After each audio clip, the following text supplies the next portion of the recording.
Alright, so it's cleaning time for the machine, and if you notice, there are lints right here.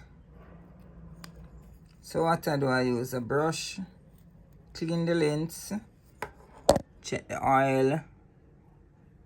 That's how it is. Clean these surfaces, and after I clean, I do a test with a sample fabric. Right, so do my little cleaning.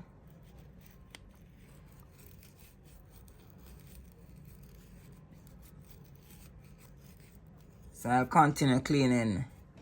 Right, I'll continue cleaning. All right.